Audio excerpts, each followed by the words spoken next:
How to Live on 24 Hours a Day, written by Arnold Bennett, published by Utopia Academy. Preface to this edition. This preface, though placed at the beginning, as a preface must be, should be read at the end of the book. I have received a large amount of correspondence concerning this small work, and many reviews of it, some of them nearly as long as the book itself, have been printed, but scarcely any of the comment has been adverse. Some people have objected to a frivolity of tone, but as the tone is not, in my opinion, at all frivolous, this objection did not impress me, and had no weightier reproach been put forward, I might almost have been persuaded that the volume was flawless. A more serious stricture has, however, been offered, not in the press, but by sundry obviously sincere correspondents, and I must deal with it. A reference to page 43 will show that I anticipated and feared this disapprobation. The sentence against which protests have been made is as follows. In the majority of instances, he, the typical man, does not precisely feel a passion for his business. At best, he does not dislike it. He begins his business functions with some reluctance, as late as he can, and he ends them with joy, as early as he can. And his engines, while he is engaged in his business, are seldom at their full H.pp.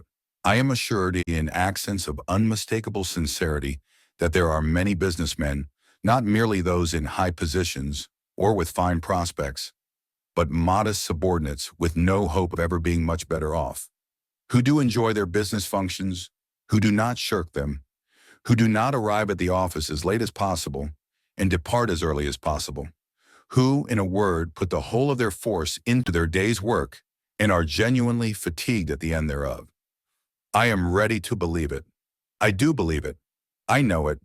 I always knew it. Both in London and in the provinces, it has been my lot to spend long years in subordinate situations of business. And the fact did not escape me that a certain proportion of my peers showed what amounted to an honest passion for their duties, and that while engaged in those duties, they were really living to the fullest extent of which they were capable. But I remain convinced that these fortunate and happy individuals, happier perhaps than they guessed, did not and do not constitute a majority, or anything like a majority.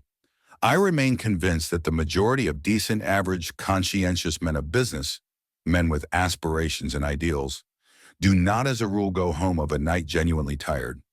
I remain convinced that they put not as much but as little of themselves as they conscientiously can into the earning of a livelihood, and that their vocation bores rather than interests them. Nevertheless, I admit that the minority is of sufficient importance to merit attention, and that I ought not to have ignored it as completely as I did do. The whole difficulty of the hard-working minority was put in a single colloquial sentence by one of my correspondents. He wrote, I am just as keen as anyone on doing something to exceed my program. But allow me to tell you that when I get home at 6:30 p.m., I am not anything like as fresh as you seem to imagine. Now I must point out that the case of the minority, who throw themselves with passion and gusto into their daily business task, is infinitely less deplorable than the case of the majority, who go half-heartedly and feebly through their official day. The former are less in need of advice how to live. At any rate, during their official day of, say, 8 hours, they are really alive. Their engines are giving the full indicated HP. The other 8 working hours of their day may be badly organized, or even frittered away. But it is less disastrous to waste 8 hours a day than 16 hours a day. It is better to have lived a bit than never to have lived at all.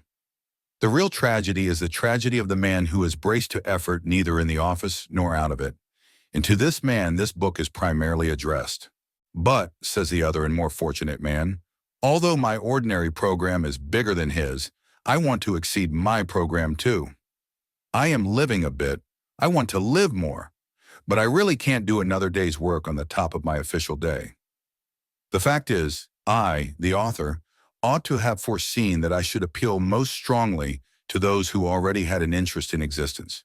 It is always the man who has tasted life who demands more of it, and it is always the man who never gets out of bed who is the most difficult to rouse. Well, you of the minority, let us assume that the intensity of your daily money-getting will not allow you to carry out quite all the suggestions in the following pages. Some of the suggestions may yet stand. I admit that you may not be able to use the time spent on the journey home at night, but the suggestion for the journey to the office in the morning is as practicable for you as for anybody. And that weekly interval of 40 hours, from Saturday to Monday, is yours just as much as the other man's. Though a slight accumulation of fatigue may prevent you from employing the whole of your HPT upon it. There remains then the important portion of the 3 or more evenings a week. You tell me flatly that you are too tired to do anything outside your program at night. In reply to which I tell you flatly that if your ordinary day's work is thus exhausting, then the balance of your life is wrong and must be adjusted. A man's powers ought not to be monopolized by his ordinary day's work. What then is to be done? The obvious thing to do is to circumvent your ardor for your ordinary day's work by a ruse. Employ your engines in something beyond the program before, and not after, you employ them on the program itself. Briefly, get up earlier in the morning. You say you cannot. You say it is impossible for you to go earlier to bed of a night. To do so would upset the entire household. I do not think it is quite impossible to go to bed earlier at night. I think that if you persist in rising earlier, and the consequence is insufficiency of sleep, you will soon find a way of going to bed earlier. But my impression is that the consequences of rising earlier will not be an insufficiency of sleep. My impression, growing stronger every year, is that sleep is partly a matter of habit and of slackness. I am convinced that most people sleep as long as they do because they are at a loss for any other diversion. How much sleep do you think is daily obtained by the powerful, healthy man who daily rattles up your street in charge of Carter Patterson's van? I have consulted a doctor on this point. He is a doctor who for 24 years has had a large general practice in a large flourishing suburb of London, inhabited by exactly such people as you and me. He is a curt man, and his answer was curt.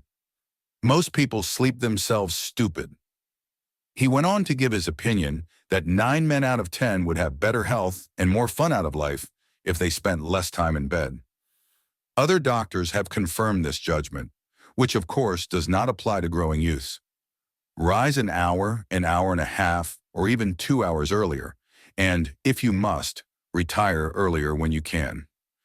In the matter of exceeding programs, you will accomplish as much in 1 morning hour as in 2 evening hours. But, you say, I couldn't begin without some food and servants? Surely, my dear sir, in an age when an excellent spirit lamp, including a saucepan, can be bought for less than a shilling, you are not going to allow your highest welfare to depend upon the precarious, immediate cooperation of a fellow creature. Instruct the fellow creature, whoever she may be, at night. Tell her to put a tray in a suitable position overnight. On that tray, 2 biscuits, a cup and saucer, a box of matches, and a spirit lamp. On the lamp, the saucepan. On the saucepan, the lid, but turned the wrong way up. On the reversed lid, the small teapot containing a minute quantity of tea leaves. You will then have to strike a match. That is all. In 3 minutes, the water boils, and you pour it into the teapot, which is already warm. In 3 more minutes, the tea is infused. You can begin your day while drinking it. These details may seem trivial to the foolish, but to the thoughtful, they will not seem trivial. The proper, wise balancing of one's whole life may depend upon the feasibility of a cup of tea at an unusual hour. 1. The daily miracle. Yes, he's one of those men that don't know how to manage. Good situation, regular income, quite enough for luxuries as well as needs. Not really extravagant, and yet the fellow's always in difficulties. Somehow he gets nothing out of his money. Excellent flat, half empty. Always looks as if he'd had the brokers in. New suit, old hat, magnificent necktie, baggy trousers. Asks you to dinner. Cut glass, bad mutton or Turkish coffee, cracked cup. He can't understand it. Explanation simply is that he fritters his income away. Wish I had the half of it. I'd show him. So we have most of us criticized at one time or another in our superior way. We are nearly all chancellors of the exchequer. It is the pride of the moment. Newspapers are full of articles explaining how to live on such and such a sum, and these articles provoke a correspondence whose violence proves the interest they excite. Recently, in a daily organ, a battle raged around the question whether a woman can exist nicely in the country on L85 a year. I have seen an essay, How to Live on 8 shillings a week, but I have never seen an essay, How to Live on 24 hours a day. Yet it has been said that time is money. That proverb understates the case. Time is a great deal more than money. If you have time, you can obtain money, usually. But though you have the wealth of a cloakroom attendant at the Carlton Hotel, you cannot buy yourself a minute more time than I have, or the cat by the fire has. Philosophers have explained space. They have not explained time. It is the inexplicable raw material of everything. With it, all is possible. Without it, nothing. The supply of time is truly a daily miracle, an affair genuinely astonishing when one examines it. You wake up in the morning, and lo, your purse is magically filled with 24 hours of the unmanufactured tissue of the universe of your life. It is yours. It is the most precious of possessions, a highly singular commodity showered upon you in a manner as singular as the commodity itself. For remark, no one can take it from you. It is unstealable, and no one receives either more or less than you receive. Talk about an ideal democracy. In the realm of time, there is no aristocracy of wealth and no aristocracy of intellect. Genius is never rewarded by even an extra hour a day, and there is no punishment. Waste your infinitely precious commodity as much as you will, and the supply will never be withheld from you.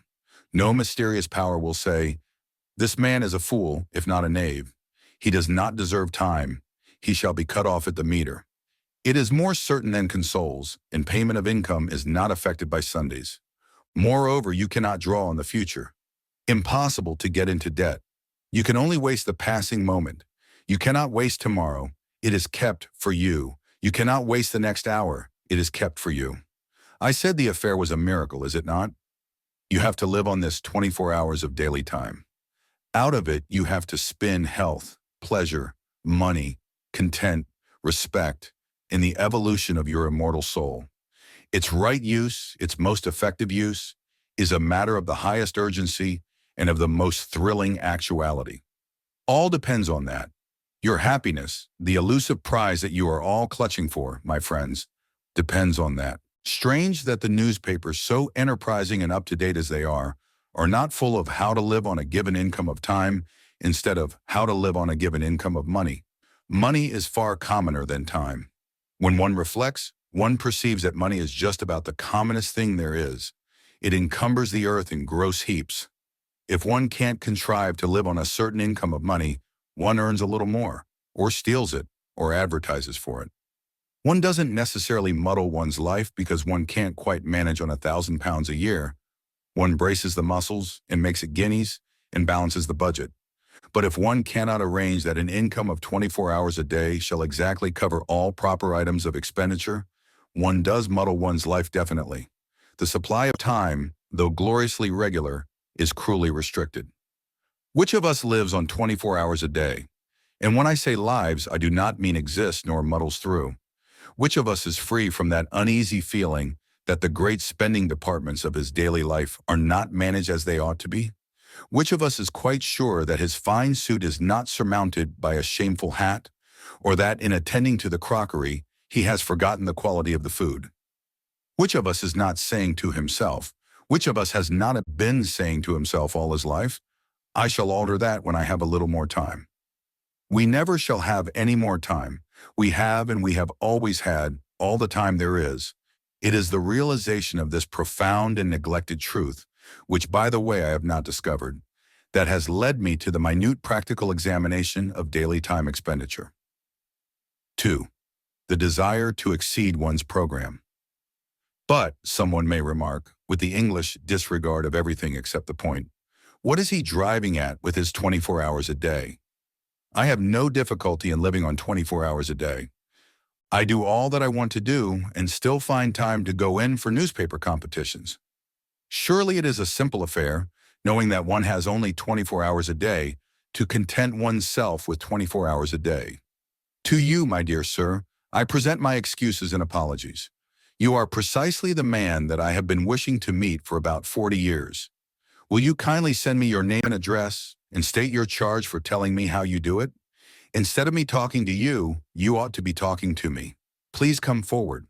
That you exist, I am convinced, and that I have not yet encountered you is my loss. Meanwhile, until you appear, I will continue to chat with my companions in distress.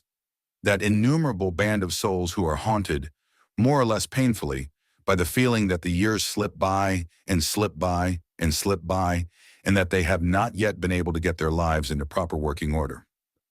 If we analyze that feeling, we shall perceive it to be primarily one of uneasiness, of expectation, of looking forward, of aspiration. It is a source of constant discomfort, for it behaves like a skeleton at the feast of all our enjoyments. We go to the theater and laugh, but between the acts it raises a skinny finger at us. We rush violently for the last train, and while we are cooling a long age on the platform waiting for the last train, it promenades its bones up and down by our side and inquires, "O man, what hast thou done with thy youth? What art thou doing with thine age?" You may urge that this feeling of continuous looking forward, of aspiration, is a part of life itself, and inseparable from life itself. True. But there are degrees. A man may desire to go to Mecca. His conscience tells him that he ought to go to Mecca. He fares forth either by the aid of cooks or unassisted. He may probably never reach Mecca. He may drown before he gets to port side. He may perish ingloriously on the coast of the Red Sea. His desire may remain eternally frustrate. Unfulfilled aspiration may always trouble him, but he will not be tormented in the same way as the man who, desiring to reach Mecca and harried by the desire to reach Mecca, never leaves Brixton. It is something to have left Brixton. Most of us have not left Brixton. We have not even taken a cab to Ludgate Circus and inquired from cooks the price of a conducted tour, and our excuse to ourselves is that there are only 24 hours in the day.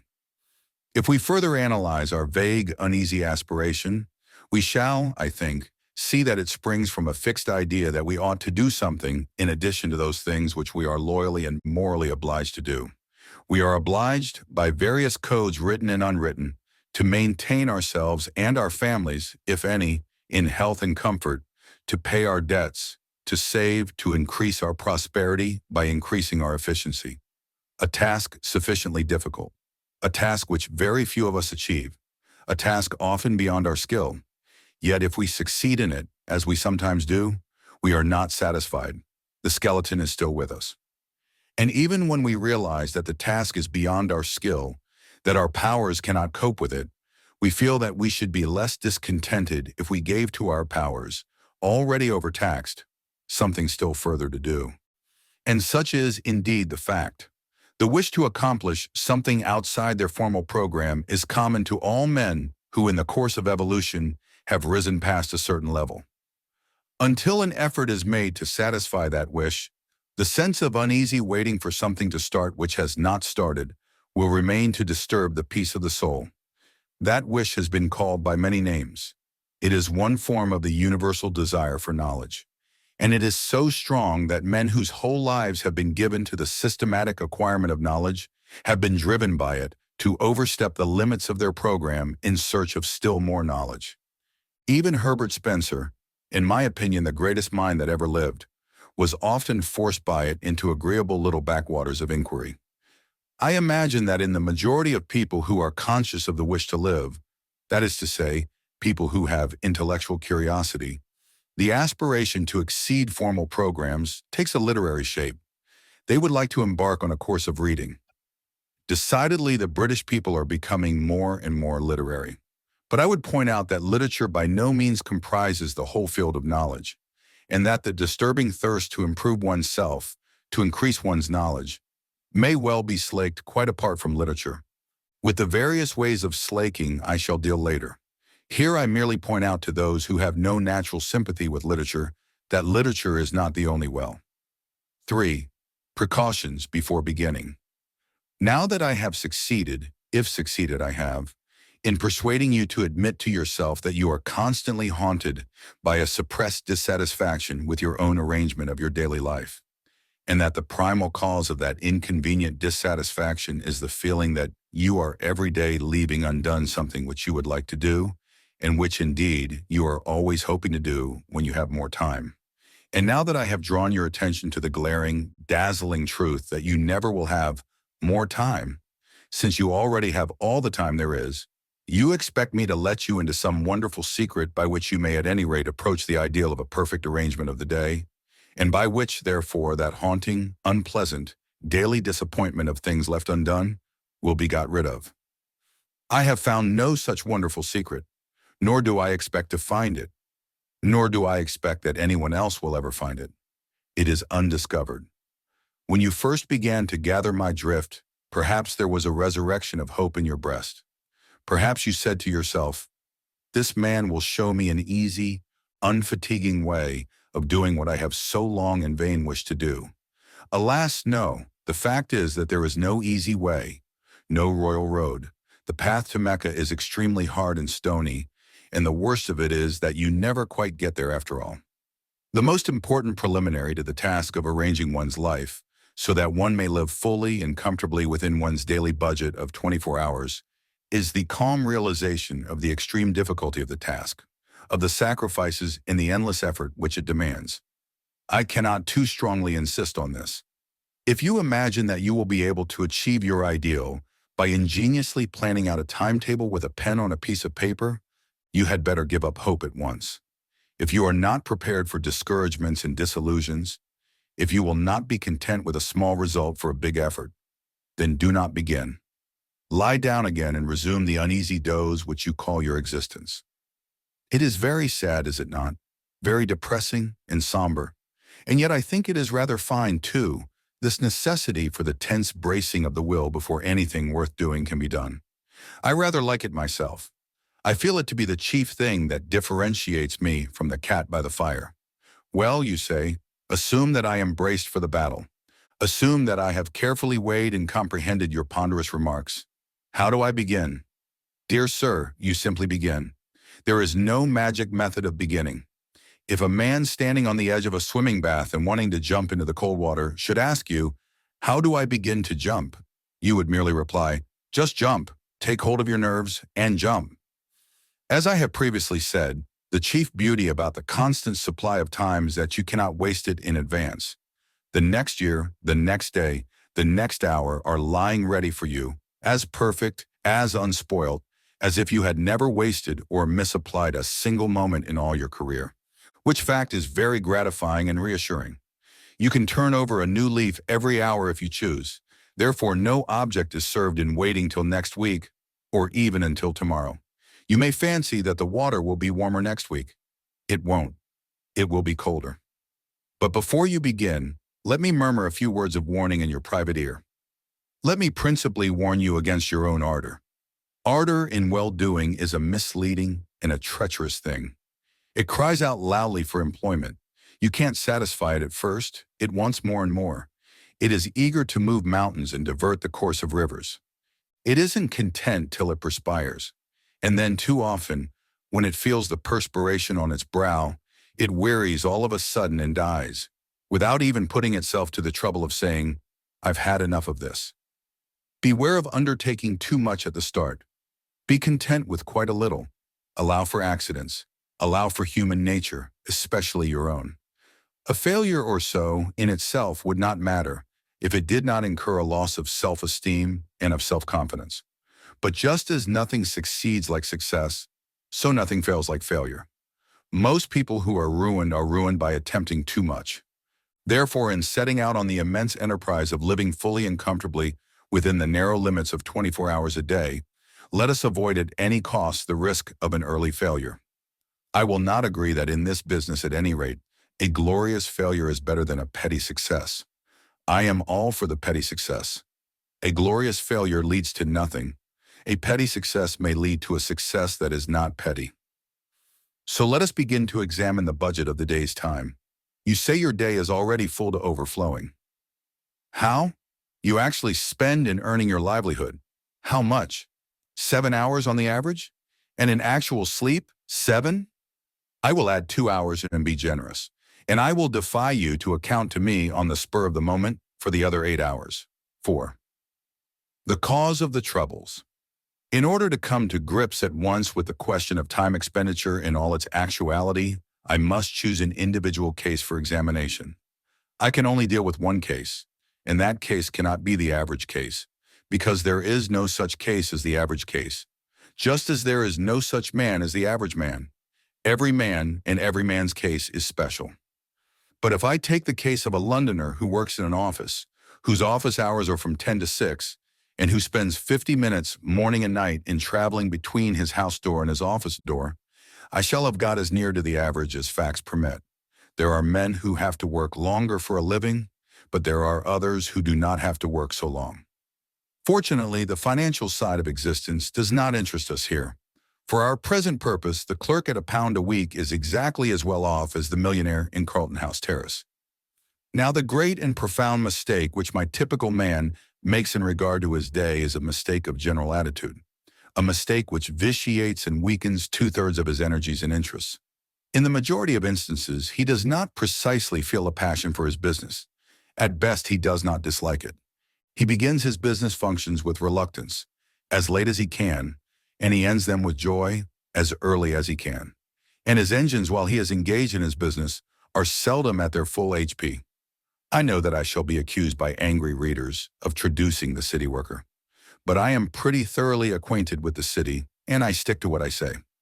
Yet in spite of all this, he persists in looking upon those hours from 10 to 6 as the day, to which the 10 hours preceding them and the 6 hours following them are nothing but a prologue and epilogue. Such an attitude, unconscious though it be, of course kills his interest in the odd 16 hours, with the result that, even if he does not waste them, he does not count them. He regards them simply as margin. This general attitude is utterly illogical and unhealthy, since it formally gives the central prominence to a patch of time and a bunch of activities, which the man's one idea is to get through and have done with. If a man makes two-thirds of his existence subservient to one-third, for which admittedly he has no absolutely feverish zest, how can he hope to live fully and completely? He cannot. If my typical man wishes to live fully and completely, he must in his mind arrange a day within a day. In this inner day, a Chinese box and a larger Chinese box must begin at 6 p.m. and end at 10 a.m. It is a day of 16 hours, and during all these 16 hours, he has nothing whatever to do but cultivate his body and his soul in his fellow men. During those 16 hours, he is free. He is not a wage earner. He is not preoccupied with monetary cares. He is just as good as a man with a private income. This must be his attitude, and his attitude is all important. His success in life, much more important than the amount of estate upon what his executors will have to pay estate duty, depends on it. What?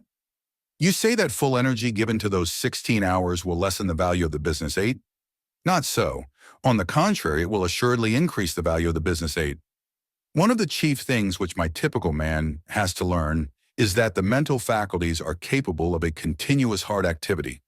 They do not tire like an arm or a leg. All they want is change, not rest, except in sleep. I shall now examine the typical man's current method of employing the 16 hours that are entirely his, beginning with his uprising. I will merely indicate things which he does and which I think he ought not to do, postponing my suggestions for planting the times which I shall have cleared, as a settler clears spaces in a forest. In justice to him, I must say that he wastes very little time before he leaves the house in the morning at 9:10. In too many houses he gets up at 9, breakfast between 9:7 and 9:9½ and then bolts. But immediately he bangs the front door, his mental faculties, which are tireless, become idle. He walks to the station in a condition of mental coma. Arrived there, he usually has to wait for the train. On hundreds of suburban stations every morning, you see men calmly strolling up and down platforms, while railway companies unblushingly rob them of time, which is more than money. Hundreds of thousands of hours are thus lost every day simply because my typical man thinks so little of time that it has never occurred to him to take quite easy precautions against the risk of its loss. He has a solid coin of time to spend every day, call it a sovereign. He must get change for it, and in getting change he is content to lose heavily. Supposing that in selling him a ticket, the company said, "We will change you a sovereign, but we shall charge you 3 halfpence for doing so." What would my typical man exclaim? Yet that is the equivalent of what the company does when it robs him of 5 minutes twice a day. You say I am dealing with minutiae. I am, and later on I will justify myself. Now will you kindly buy your paper and step into the train? 5. tennis, and the immortal soul. You get into the morning train with your newspaper, and you calmly and majestically give yourself up to your newspaper. You do not hurry. You know you have at least half an hour of security in front of you.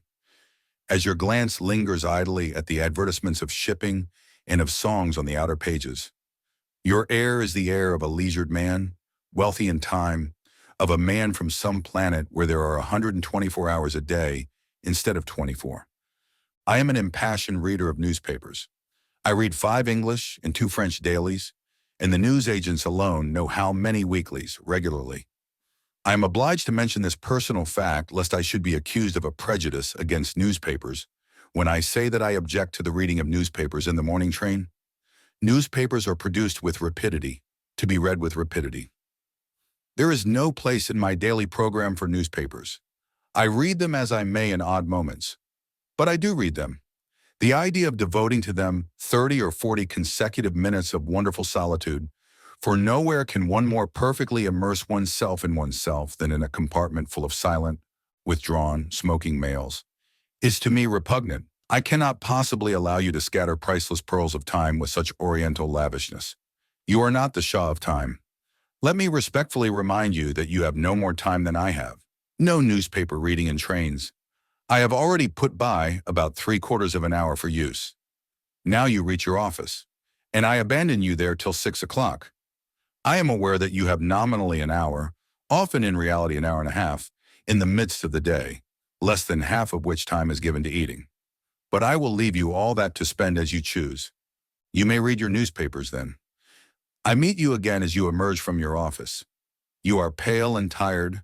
At any rate, your wife says you are pale, and you give her to understand that you are tired. During the journey home, you have been gradually working up the tired feeling. The tired feeling hangs heavy over the mighty suburbs of London like a virtuous and melancholy cloud, particularly in winter. You don't eat immediately on your arrival home. But in about an hour or so, you feel as if you could sit up and take a little nourishment. And you do. Then you smoke seriously. You see friends. You potter. You play cards. You flirt with a book. You note that old age is creeping on. You take a stroll. You caress the piano by Jove. 11:15. You then devote quite 40 minutes to thinking about going to bed, and it is conceivable that you are acquainted with a genuinely good whiskey. At last you go to bed, exhausted by the day's work. 6 hours, probably more, have gone since you left the office. Gone like a dream, gone like magic, unaccountably gone. That is a fair sample case, but you say, it's all very well for you to talk. A man is tired. A man must see his friends. He can't always be on the stretch. Just so. But when you arrange to go to the theater, especially with a pretty woman, what happens? You rush to the suburbs. You spare no toil to make yourself glorious in fine raiment. You rush back to town in another train. You keep yourself on the stretch for 4 hours, if not 5. You take her home. You take yourself home. You don't spend 3/4 of an hour in thinking about going to bed. You go. Friends and fatigue have equally been forgotten, and the evening has seemed so exquisitely long, or perhaps too short.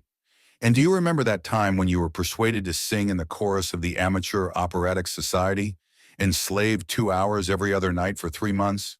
Can you deny that when you have something definite to look forward to at eventide, something that is to employ all your energy, the thought of that something gives a glow and a more intense vitality to the whole day? What I suggest is that at 6 o'clock, you look facts in the face and admit that you are not tired, because you are not, you know, and that you arrange your evening so that it is not cut in the middle by a meal. By so doing, you will have a clear expanse of at least 3 hours. I do not suggest that you should employ 3 hours every night of your life in using up your mental energy. But I do suggest that you might, for a commencement, employ an hour and a half every other evening in some important and consecutive cultivation of the mind. You will still be left with 3 evenings for friends, bridge, tennis, domestic scenes, odd reading, pipes, gardening, pottering, and prize competitions.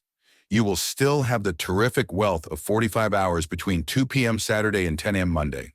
If you persevere, you will soon want to pass 4 evenings, and perhaps 5, in some sustained endeavor to be genuinely alive. and you will fall out of that habit of muttering to yourself at 11:15 p.m. Time to be thinking about going to bed. The man who begins to go to bed 40 minutes before he opens his bedroom door is bored. That is to say, he is not living. But remember, at the start, those 90 nocturnal minutes thrice a week must be the most important minutes in the 10,080. They must be sacred, quite as sacred as a dramatic rehearsal or a tennis match. Instead of saying, "Sorry I can't see you, old chap, but I have to run off to the tennis club," you must say, "But I have to work." This, I admit, is intensely difficult to say. Tennis is so much more urgent than the immortal soul, or six. Remember human nature. I have incidentally mentioned the vast expanse of 44 hours between leaving business at 2 p.m. on Saturday and returning to business at 10 a.m. on Monday. And here I must touch on the point whether the week should consist of 6 days or of 7. For many years, in fact, until I was approaching 40, my own week consisted of 7 days. I was constantly being informed by older and wiser people that more work, more genuine living could be got out of 6 days than out of 7. And it is certainly true that now, with 1 day in 7 in which I follow no program and make no effort save what the caprice of the moment dictates, I appreciate intensely the moral value of a weekly rest. Nevertheless, had I my life to arrange over again, I would do again as I have done. Only those who have lived at the full stretch 7 days a week for a long time can appreciate the full beauty of a regular recurring idleness. Moreover, I'm aging, and it is a question of age. In cases of abounding youth and exceptional energy and desire for effort, I should say unhesitatingly, keep going, day in, day out. But in the average case, I should say, confine your formal program, super program I mean, to 6 days a week. If you find yourself wishing to extend it, but only in proportion to your wish, and count the time extra as a windfall, not as regular income, so that you can return to a 6-day program without the sensation of being poorer, of being a backslider. Let us now see where we stand. So far, we have marked for saving, out of the waste of days, half an hour at least on 6 mornings a week, and 1 hour and a half on 3 evenings a week. Total 7 hours and a half a week. I propose to be content with that 7 hours and a half for the present. What? You cry. You pretend to show us how to live, and you only deal with 7 hours and a half out of 168. Are you going to perform a miracle with your 7 hours and a half? Well, not to mince the matter, I am, if you will kindly let me. That is to say, I am going to ask you to attempt an experience which, while perfectly natural and explicable, has all the air of a miracle. My contention is that the full use of those 7.5 hours will quicken the whole life of the week, add zest to it, and increase the interest which you feel in even the most banal occupations. You practice physical exercises for a mere 10 minutes morning and evening, and yet you are not astonished when your physical health and strength are beneficially affected every hour of the day, and your whole physical outlook changed. Why should you be astonished that an average of over an hour a day given to the mind should permanently and completely enliven the whole activity of the mind? More time might assuredly be given to the cultivation of oneself, and in proportion as the time was longer, the results would be greater. But I prefer to begin with what looks like a trifling effort. It is not really a trifling effort, as those will discover who have yet to essay it. To clear even 7 hours and a half from the jungle is passably difficult, for some sacrifice has to be made. One may have spent one's time badly, but one did spend it. One did do something with it, however ill-advised that something may have been. To do something else means a change of habits. And habits are the very dickens to change. Further, any change, even a change for the better, is always accompanied by drawbacks and discomforts. If you imagine that you will be able to devote 7 hours and a half a week to serious, continuous effort and still live your old life, you are mistaken. I repeat that some sacrifice and an immense deal of volition will be necessary.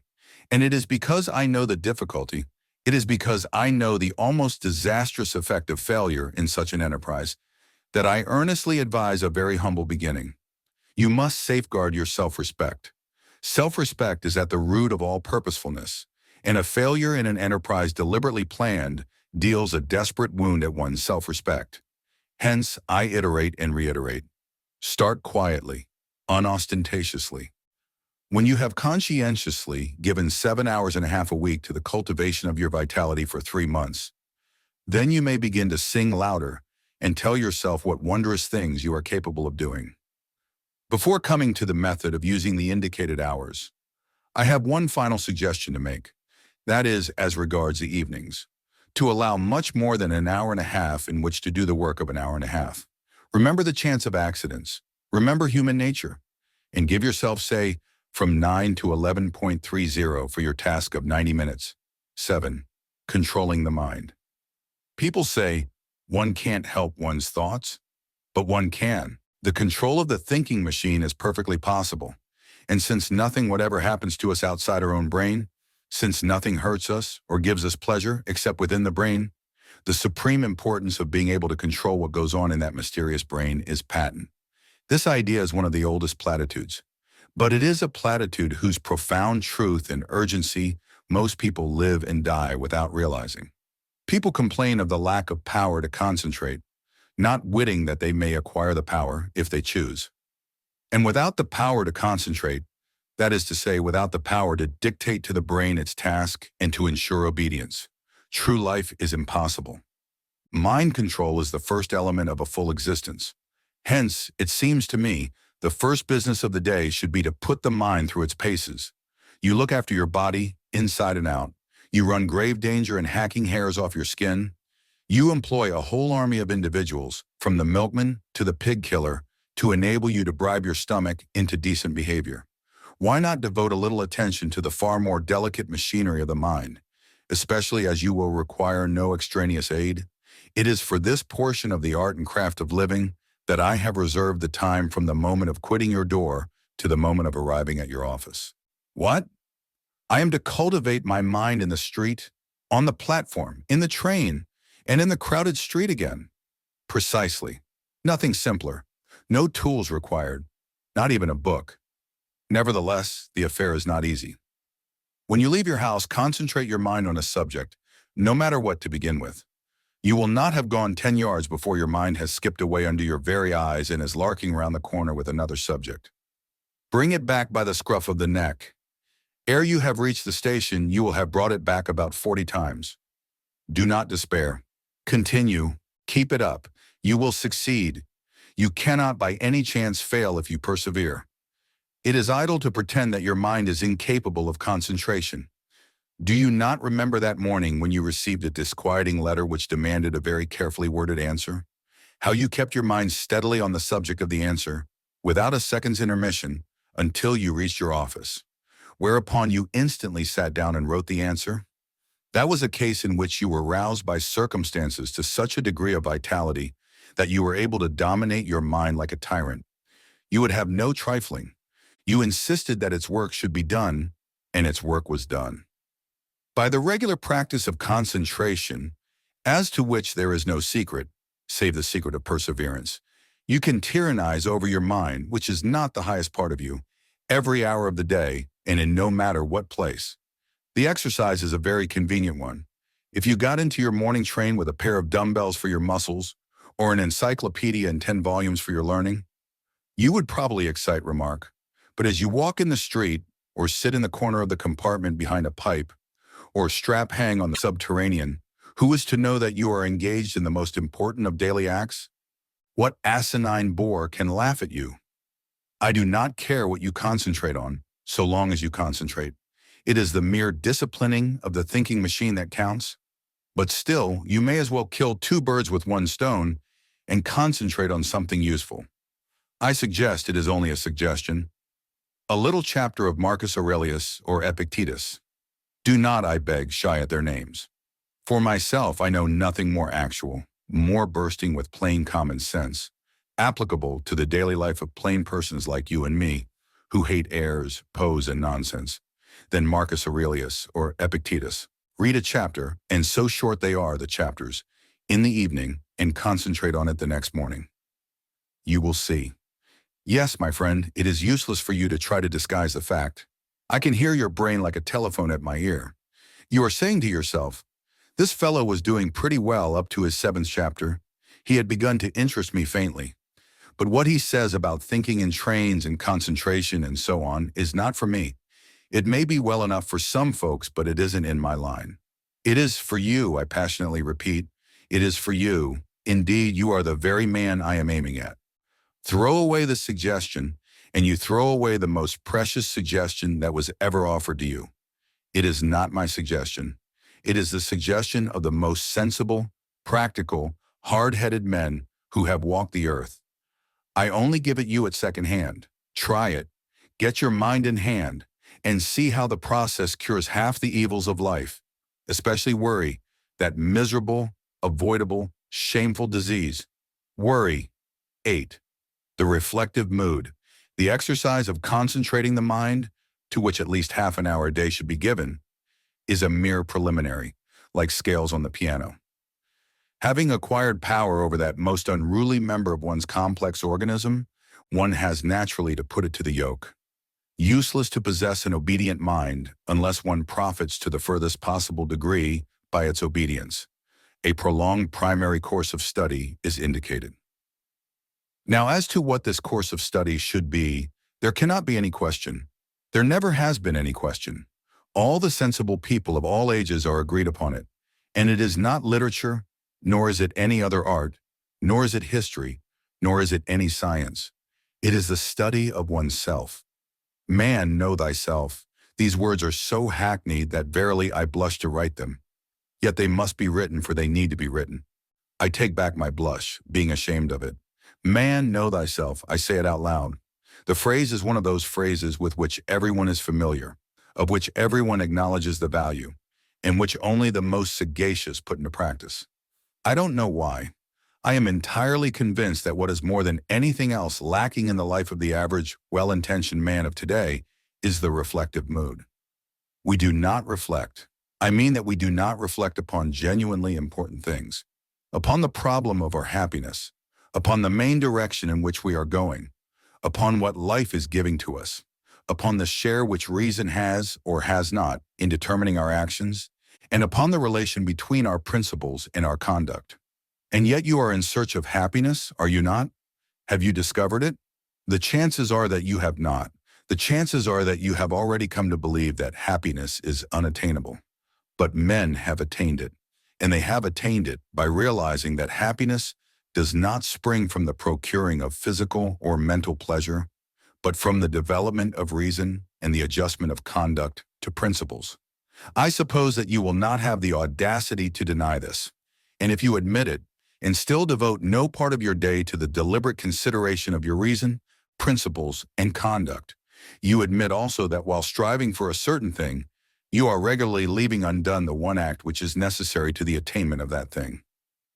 Now, shall I blush, or will you? Do not fear that I mean to thrust certain principles upon your attention. I care not, in this place, what your principles are. Your principles may induce you to believe in the righteousness of burglary. I don't mind. All I urge is that a life in which conduct does not fairly well accord with principles is a silly life, and that conduct can only be made to accord with principles by means of daily examination, reflection, and resolution.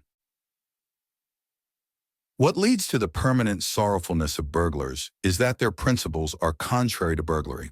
If they genuinely believed in the moral excellence of burglary, penal servitude would simply mean so many happy years for them. All martyrs are happy because their conduct and their principles agree. As for reason, which makes conduct and is not unconnected with the making of principles, it plays a far smaller part in our lives than we fancy. We are supposed to be reasonable, but we are much more instinctive than reasonable. And the less we reflect, the less reasonable we shall be.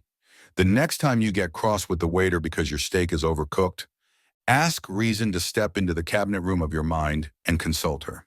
She will probably tell you that the waiter did not cook the steak and had no control over the cooking of the steak, and that even if he alone was to blame, you accomplished nothing good by getting cross. You merely lost your dignity, looked a fool in the eyes of sensible men, and soured the waiter while producing no effect whatever on the steak.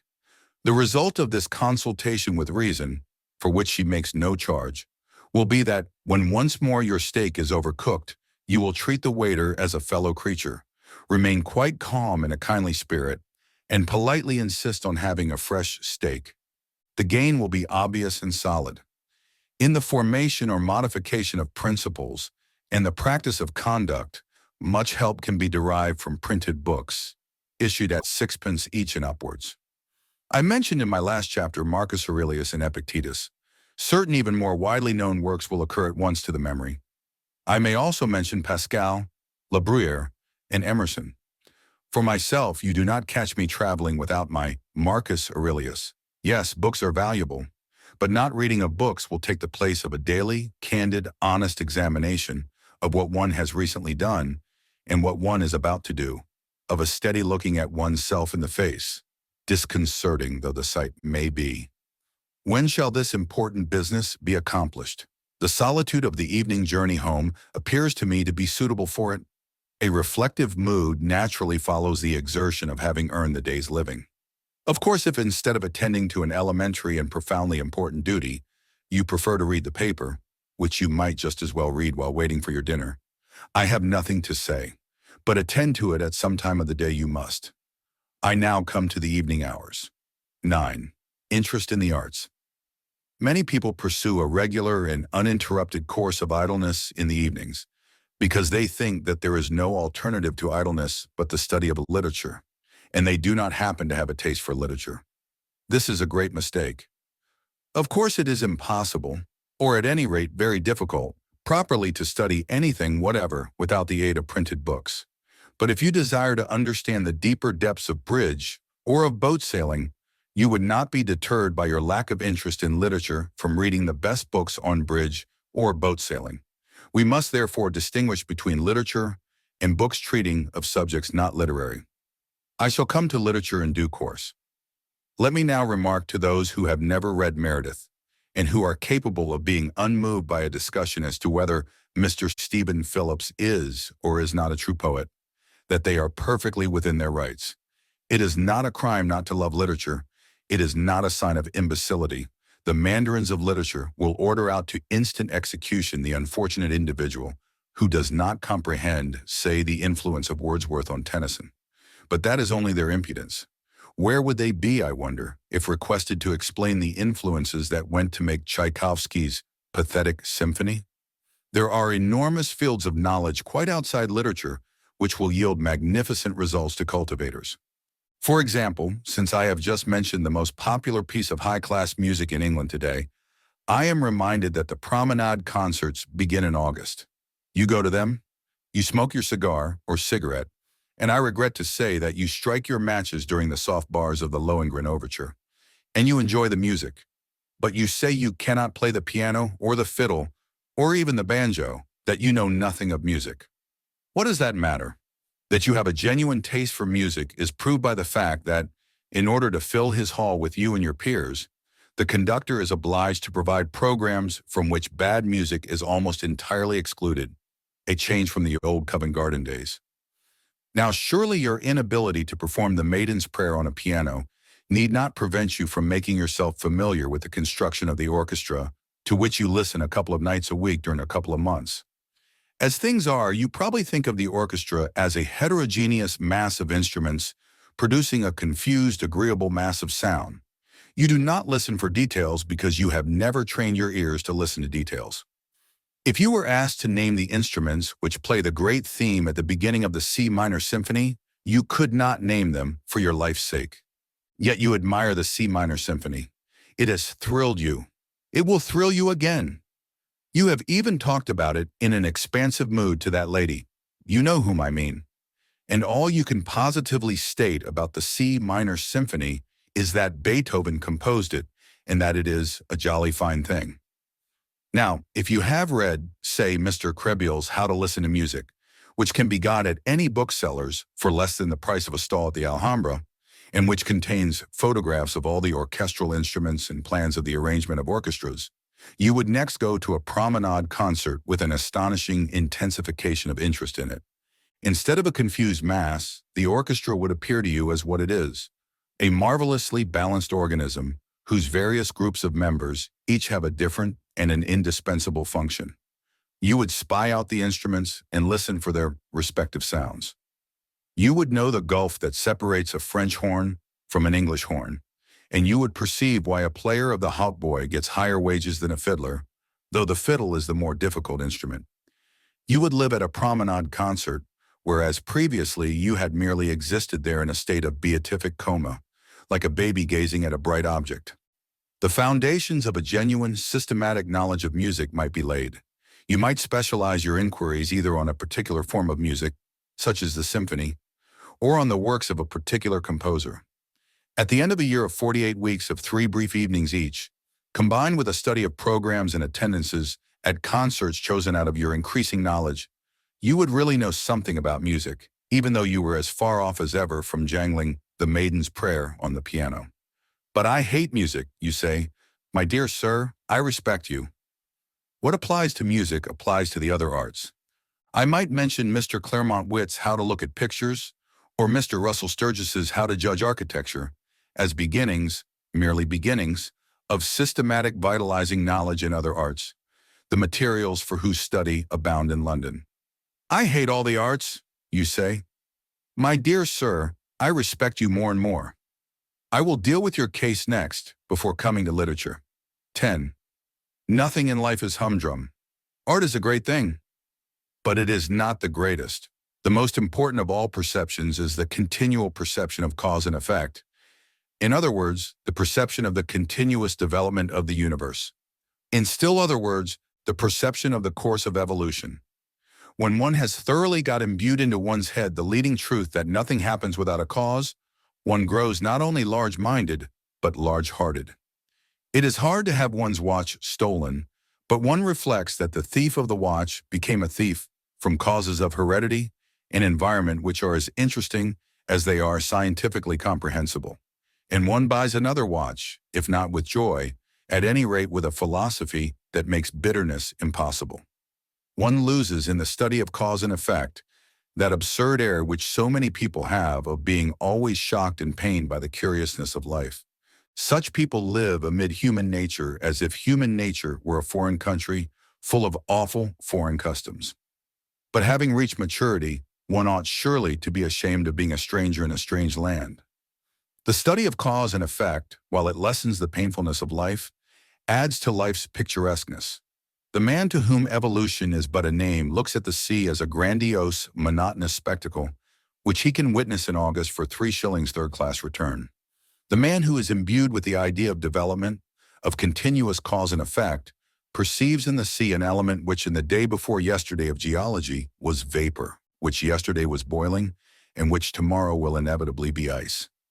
He perceives that a liquid is merely something on its way to be solid, and he is penetrated by a sense of the tremendous, changeful picturesqueness of life. Nothing will afford a more durable satisfaction than the constantly cultivated appreciation of this. It is the end of all science. Cause and effect are to be found everywhere.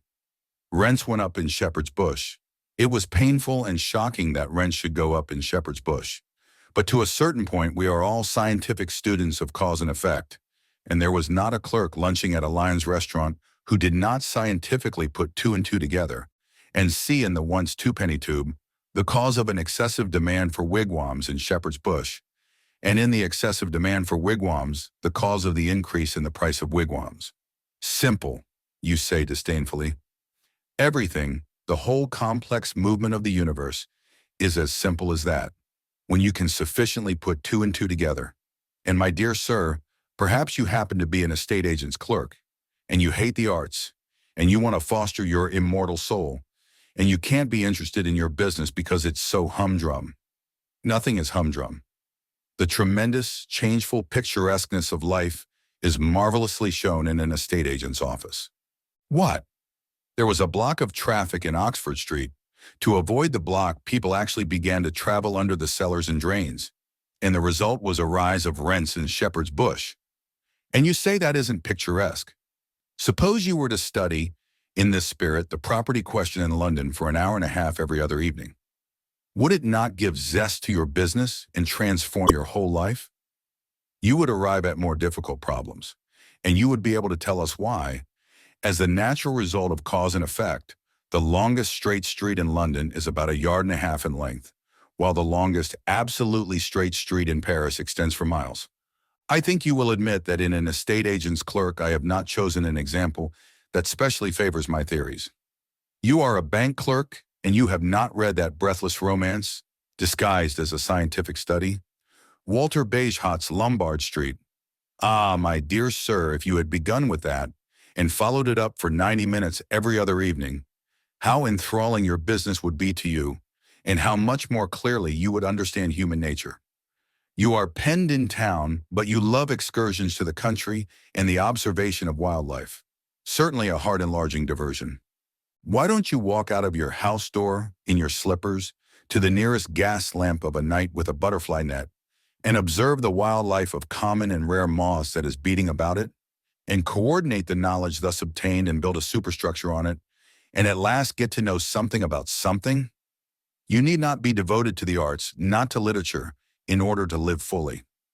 The whole field of daily habit and scene is waiting to satisfy that curiosity, which means life, and the satisfaction of which means an understanding heart. I promise to deal with your case, O man who hates art and literature, and I have dealt with it. I now come to the case of the person, happily very common, who does like reading. 11. Serious reading. Novels are excluded from serious reading, so that the man who, bent on self-improvement, has been deciding to devote 90 minutes 3 times a week to a complete study of the works of Charles Dickens will be well advised to alter his plans. The reason is not that novels are not serious. Some of the great literature of the world is in the form of prose fiction.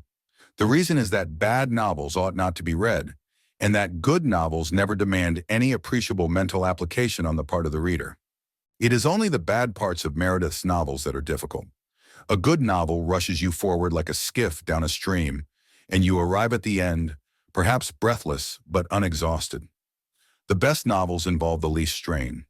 Now, in the cultivation of the mind, one of the most important factors is precisely the feeling of strain, of difficulty, of a task which one part of you is anxious to achieve, and another part of you is anxious to shirk, and that feeling cannot be got in facing a novel.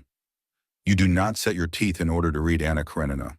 Therefore, though you should read novels, you should not read them in those 90 minutes. Imaginative poetry produces a far greater mental strain than novels. It produces probably the severest strain of any form of literature. It is the highest form of literature. It yields the highest form of pleasure and teaches the highest form of wisdom. In a word, there is nothing to compare with it. I say this with sad consciousness of the fact that the majority of people do not read poetry. I am persuaded that many excellent persons, if they were confronted with the alternatives of reading Paradise Lost and going round Trafalgar Square at noonday on their knees in sackcloth, would choose the ordeal of public ridicule. Still, I will never cease advising my friends and enemies to read poetry before anything. If poetry is what is called a sealed book to you, begin by reading Hazlitt's famous essay on the nature of poetry in general. It is the best thing of its kind in English, and no one who has read it can possibly be under the misapprehension that poetry is a medieval torture, or a mad elephant, or a gun that will go off by itself and kill at 40 paces. Indeed, it is difficult to imagine the mental state of the man who, after reading Hazlitt's essay, is not urgently desirous of reading some poetry before his next meal. If the essay so inspires you, I would suggest that you make a commencement with purely narrative poetry.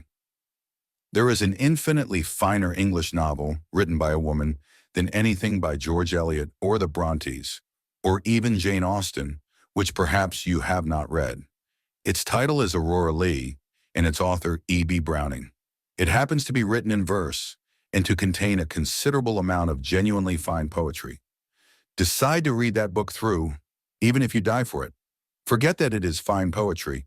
Read it simply for the story and the social ideas. And when you have done, ask yourself honestly whether you still dislike poetry. I have known more than one person to whom Aurora Leigh has been the means of proving that in assuming they hated poetry, they were entirely mistaken. Of course, if, after Hazlitt, and such an experiment made in the light of Hazlitt, you are finally assured that there is something in you which is antagonistic to poetry, you must be content with history or philosophy. I shall regret it, yet not inconsolably. The decline and fall is not to be named in the same day with Paradise Lost, but it is a vastly pretty thing, and Herbert Spencer's First Principles simply laughs at the claims of poetry and refuses to be accepted as aught but the most majestic product of any human mind. I do not suggest that either of these works is suitable for a tyro in mental strains, but I see no reason why any man of average intelligence should not, after a year of continuous reading, be fit to assault the supreme masterpieces of history or philosophy. The great convenience of masterpieces is that they are so astonishingly lucid. I suggest no particular work as a start. The attempt would be futile in the space of my command. But I have two general suggestions of a certain importance. The first is to define the direction and scope of your efforts. Choose a limited period, or a limited subject, or a single author. Say to yourself, I will know something about the French Revolution, or the rise of railways, or the works of John Keats. And during a given period, to be settled beforehand, confine yourself to your choice. There is much pleasure to be derived from being a specialist. The second suggestion is to think as well as to read. I know people who read, and for all the good it does them, they might just as well cut bread and butter. They take to reading as better men take to drink. They fly through the shires of literature on a motor car, their sole object being motion.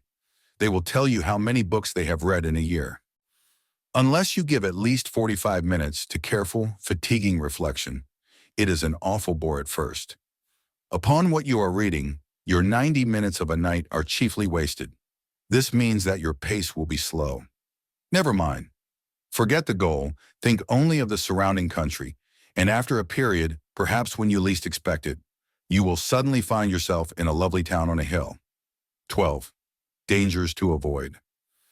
I cannot terminate these hints, often, I fear, too didactic and abrupt, upon the full use of one's time to the great end of living, as distinguished from vegetating, without briefly referring to certain dangers which lie in wait for the sincere aspirant towards life. The first is the terrible danger of becoming that most odious and least supportable of persons, a prig. Now, a prig is a pert fellow who gives himself airs of superior wisdom. A prig is a pompous fool who has gone out for a ceremonial walk, and without knowing it has lost an important part of his attire, namely his sense of humor. A prig is a tedious individual who, having made a discovery, is so impressed by his discovery that he is capable of being gravely displeased because the entire world is not also impressed by it. Unconsciously, to become a prig is an easy and a fatal thing. Hence, when one sets forth on the enterprise of using all one's time, it is just as well to remember that one's own time, and not other people's time, is the material with which one has to deal. That the earth rolled on pretty comfortably before one began to balance a budget of the hours, and that it will continue to roll on pretty comfortably whether or not one succeeds in one's new role of Chancellor of the Exchequer of Time. It is as well not to chatter too much about what one is doing, and not to betray a too pained sadness at the spectacle of a whole world deliberately wasting so many hours out of every day, and therefore never really living. It will be found ultimately that in taking care of oneself, one has quite all one can do. Another danger is the danger of being tied to a program like a slave to a chariot.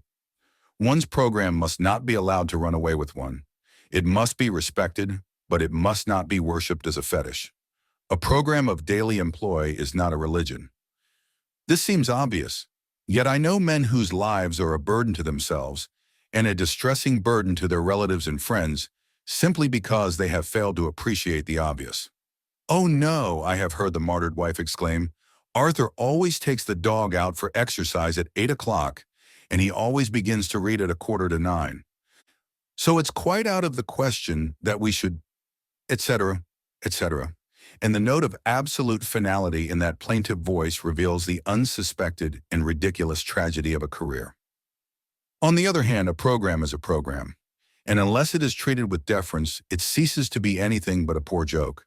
To treat one's program with exactly the right amount of deference, to live with not too much and not too little elasticity, is scarcely the simple affair it may appear to the inexperienced. And still another danger is the danger of developing a policy of rush, of being gradually more and more obsessed by what one has to do next. In this way, one may come to exist as in a prison, and one's life may cease to be one's own. One may take the dog out for a walk at 8 o'clock and meditate the whole time on the fact that one must begin to read at 8:45 and that one must not be late. And the occasional deliberate breaking of one's program will not help to mend matters. The evil springs not from persisting without elasticity in what one has attempted, but from originally attempting too much, from filling one's program till it runs over. The only cure is to reconstitute the program and to attempt less. But the appetite for knowledge grows by what it feeds on, and there are men who come to like a constant breathless hurry of endeavor. Of them, it may be said that a constant breathless hurry is better than an eternal doze. In any case, if the program exhibits a tendency to be oppressive, and yet one wishes not to modify it, an excellent palliative is to pass with exaggerated deliberation from one portion of it to another. For example, to spend 5 minutes in perfect mental quiescence between chaining up the St. Bernard and opening the book. In other words, to waste 5 minutes with the entire consciousness of wasting them. The last and chiefest danger which I would indicate is one to which I have already referred, the risk of a failure at the commencement of the enterprise. I must insist on it.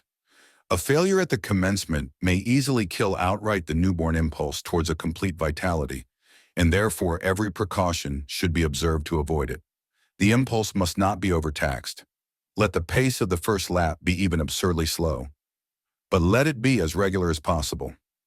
And having once decided to achieve a certain task, achieve it at all costs of tedium and distaste. The gain in self-confidence of having accomplished a tiresome labor is immense. Finally, in choosing the first occupations of those evening hours, be guided by nothing whatever but your taste and natural inclination. It is a fine thing to be a walking encyclopedia of philosophy, but if you happen to have no liking for philosophy and to have a like for the natural history of street cries, much better leave philosophy alone and take to street cries.